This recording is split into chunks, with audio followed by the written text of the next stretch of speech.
Ang kwentong ito ay hango sa totoong buhay. Karanasan ito ng mismong lolo ni JR. Hinaan lang natin. Mother side. Naitago na lang natin sa pangalang Carpio. Taong 1943. Panahon ng Hapon. Santa Monica, Dumalag, Capiz.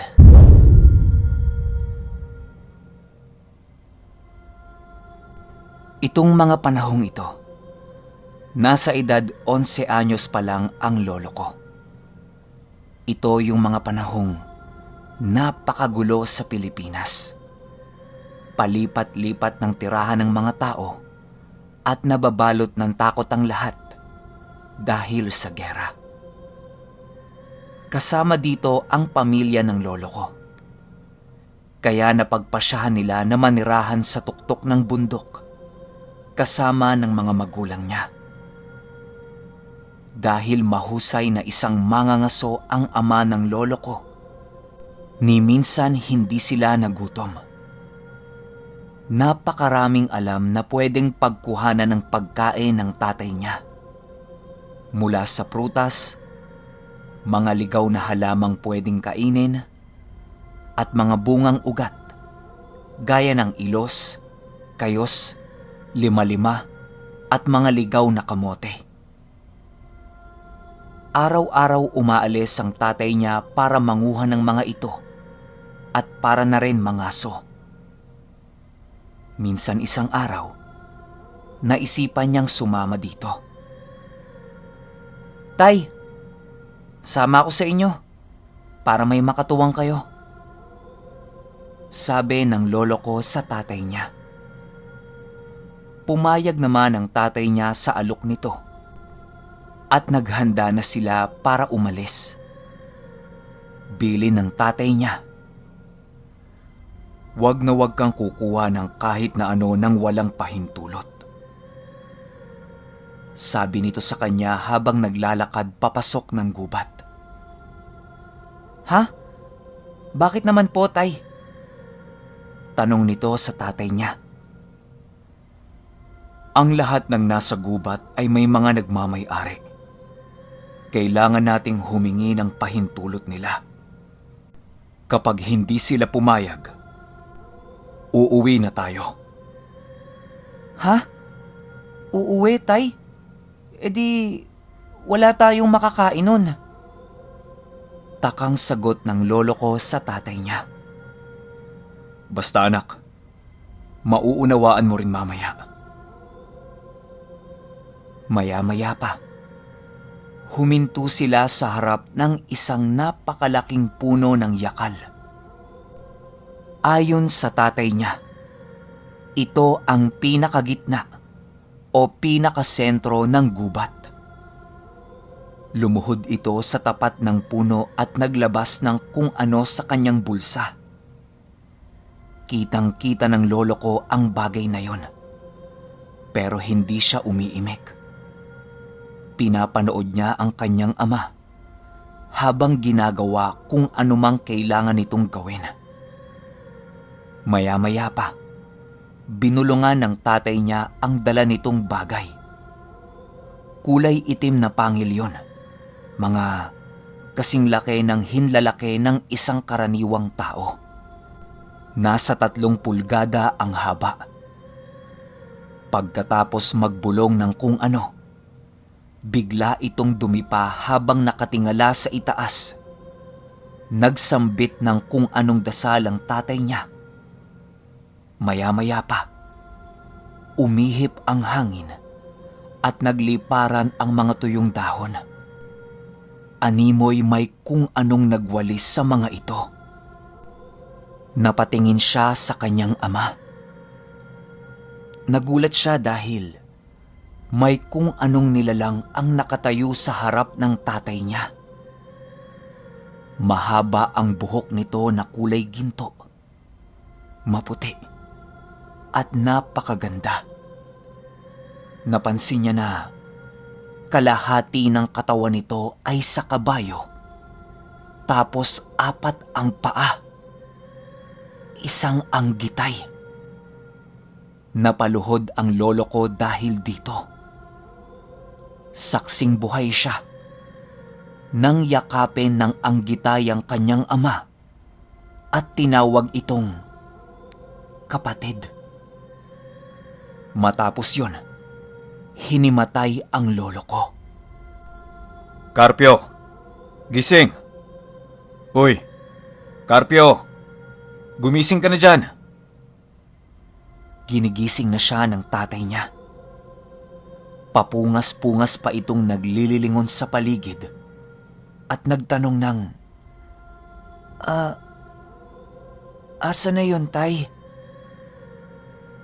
Sino anak? Tanong ng tatay niya. Yung anggitay po, tay. Takang tanong ng lolo ko. Yun ba? Anak, kaibigan ko yun. Kaibigan ng angka natin. Sila ang nangangalaga sa mga gubat dito sa lugar natin. Sila din ang katuwang ng mga magulang ko sa panggagamot. Kung hindi niyo po na itatanong, ang angka namin ay mahabang linyada ng mga babaylan at mga manggagamot. Ganun po ba, tay? Bakit naman ako hinimatay kanina? Tanong ng lolo ko sa kanyang ama. Tumingin ito sa malaking puno at sinabing, sa takdang panahon, anak, malalaman mo ang lahat ng sagot sa mga tanong mo kapag tinawag ka na nila. Sa ngayon, bilisan na natin at magdidilim na. Masyadong napahaba ang tulog mo. Nagtataka man ang lolo ko. Hindi na ito nagtanong pa. Halos madilim na nung dumating sila sa kanilang pinuntahan. May bitbit na baboy ramo ang tatay ng lolo ko. At siya naman, pasan niya ang sakong naglalaman ng mga halamang gamot, mga bungang ugat at mga gulay. Agad nilang inihanda ang mga ito upang mapagsaluhan. Nung inihahanda na ang baboy, laking gulat ng lolo ko. Nang wala man lang kaimik-imik, agad na itong nakatay ng tatay niya. Ang alam niya, maingay ang baboy kapag kinakatay, di ba?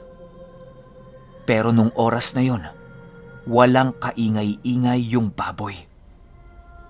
Matapos katayin, isinaboy ng tatay niya ang dugo sa apoy at nagpasalamat ito. Ganon din ang mga laman loob. Tanging karne lang ang kinuha nila upang iluto. Napakaraming tanong ang namumuo sa isip niya. Gaya ng, ano ba sila? Aswang ba sila? At bakit kapatid ang tawag ng anggitay sa tatay niya? Matapos nilang kumaing lahat, agad na din silang natulog. Kinabukasan, ganon ulit ang gagawin nila. Pagkagising ng lolo ko, agad siyang naghanda dahil sasama siyang muli sa tatay niya. Pero sinabihan siya nito na siya ang manguha ng mga kahoy panggatong. Di naman siya tumutol at agad din siyang naghandang umalis.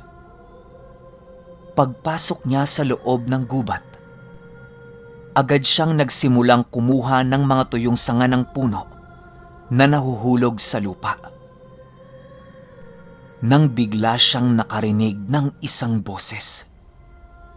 Tinatawag siya nito. Carpio. Sa gulat ng lolo ko, napatayo ito at agad na hinanap kung sino yung nagsasalita. Pero wala siyang mahanap. Carpio. Ang muling tawag. Pero ngayon, palakas na ito ng palakas. Hanggang sa Carpio. Narinig niyang nasa tabi na ito ng tenga niya. Napalingon siya sa gawing kanan niya kung saan nanggagaling yung boses. Nanlaki ang mga mata niya nang makita niya ang isang napakagandang nilalang na nakatayo sa tabi niya. Mahaba na kulay abong ginto ang buhok nito. Mahahaba ang tenga. May hawak itong tungkod na animoy ahas na gawa sa kahoy. Napaatras ang lolo ko. Sa sobrang gulat niya, natumba siya. Sino ka? Ano ka? Lumayo ka sa akin! Bugaw ng lolo ko sa nilalang na nakangiti lamang sa kanya. Napakaamo ng mukha nito at parang napakapayapa ng itsura. Inalok nitong itayo ang lolo ko. Sabay sabing, "Huwag kang matakot, Carpio.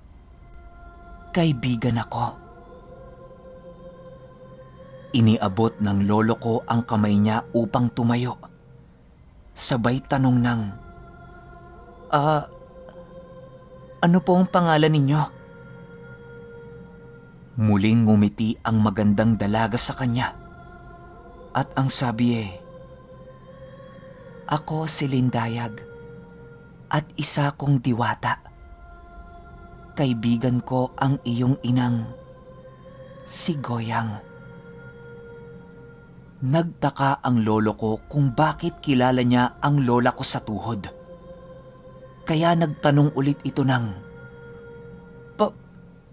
Paano mong nakilala ang nanay ko? Diwata? Nang walang ano-ano'y, may kung sinong tumapik ng batok niya at nagsabing, "Hindi ganyang kausapin ng diwatang Lindayag." Napalingon siya dito at nakita niya kung sino ang bumatok sa kanya. Isang malaking lalaki.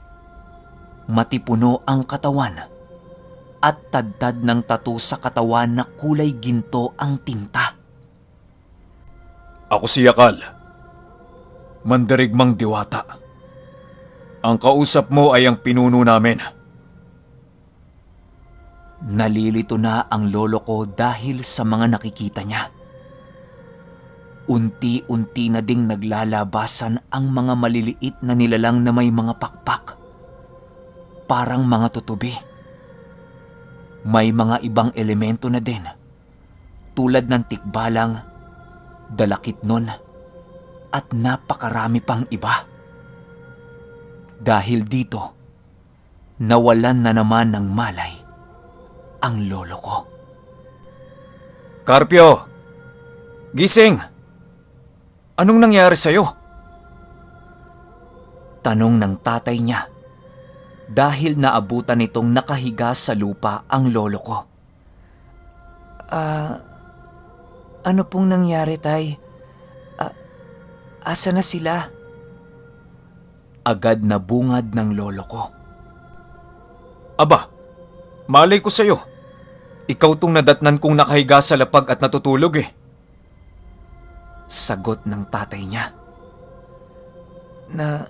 Nasa na po sila, tay? Yung diwata, yung malaking tao, tsaka yung mga maliliit na nilalang. Nagtaka ang tatay niya dahil hindi niya alam kung ano ang sinasabi ng lolo ko. Agad niya itong inayang umuwi. Habang nasa daan sila papauwi, di maiwasang itanong ng lolo ko sa kanyang ama ang mga bagay na nakita niya. "Tay, ikwento niyo po sa akin ang tungkol kay Yakal at Lindayag." Nanlaki ang mata ng tatay niya dahil sa narinig nito. Napahinto ito at lumuhod sa harap niya. Teka, Saan mo narinig ang pangalang yan? Sinong nagsabi sa'yo? Takang tanong ng tatay niya. Ha? Sila po yung nakilala ko bago ko nawala ng malay. Isang malaking tao na tadtad ng tattoo ang katawan. Tapos yung tinta, kulay ginto. Tapos yung isa naman, magandang babae na mahaba yung buhok. Si Lindayag tsaka si Yakal. Sagot nito. Dahil sa narinig ay nagmadali silang umuwi sa kinaroroonan ng iba pa nilang kaanak. Pagdating nila doon, agad silang tumuloy sa isang kubo. Ang kubo ng lola ko sa tuhod. Ang lola ng lolo ko. May ibinulong sa nanay niya ang tatay ni lolo at lumabas ito. Hindi ko nababanggitin dito ang pangalan ng lola ko sa tuhod dahil buhay pa siya hanggang ngayon. At maniwala kayo o hindi, alam niya na inilathala ko ang kwento ng aming angkan. Ang naiwan sa kubo ay si lolo at ang lola niya. Nilapitan siya ng lola niya at agad tinanong ng, "Ayo, papaano mong nakilala si Lindayag? Hinawakan mo ba ang mga kamay niya?" Tanong nito. Opo la. Inabot niya po ang kamay niya sa akin upang itayo ako eh. Dahil sa kakaatras ko, nadapa kasi ako eh. Bakit ho ba? Sagot at sabay na tanong ng lolo ko sa lola niya. Dahil nagtataka pa din siya kung yun bang nakita niya ay totoo o pinaglalaroan lang siya ng kanyang isip. Agad hinawakan ng lola niya ang kanyang kamay. Tiningnan kung may naiwang marka ang diwata. Nang tiningnan niya ang kaliwang kamay, wala. Pero naggulat ang lola niya nang makita ang kanang kamay ng lolo ko. May marka ito na parang guhit na hugis ahas.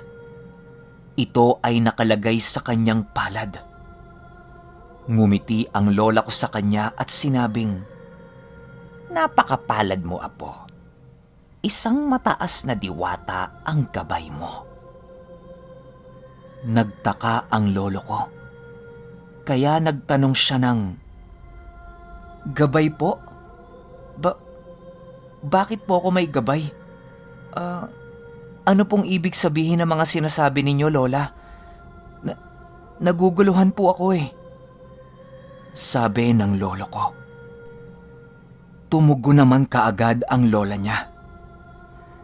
"Ikaw ang nakasunod sa hanay ng iyong ina. Magiging babaylan ka, Carpio." Nanlaki ang mga mata ng lolo ko sa narinig nito. Babaylan? Bakit po ako, la? Hindi po ako marunong manggamot o magtawag ng espiritu. Wala po akong alam, lola. Ngumiti ang lola niya at sinabing, "Lahat naman kami na naging babaylan ay walang alam. Kusa itong dumarating sa amin sa oras na kami ay tawagin apo. Ang pagiging babaylan ay hindi itinuturo. Ito ay likas sa mga taong pinili ng kalikasan at tagapangalaga nito. Bilang babaylan, hindi lamang ang panggagamot o pagtawag ng mga espiritu ang gagawin mo. Ikaw din ang magiging tagapanatili ng balanse ng kalikasan, tagapangalaga ng kapwa-tao at maging ng mga elemento. Mabigat ang responsibilidad ng isang babaylan.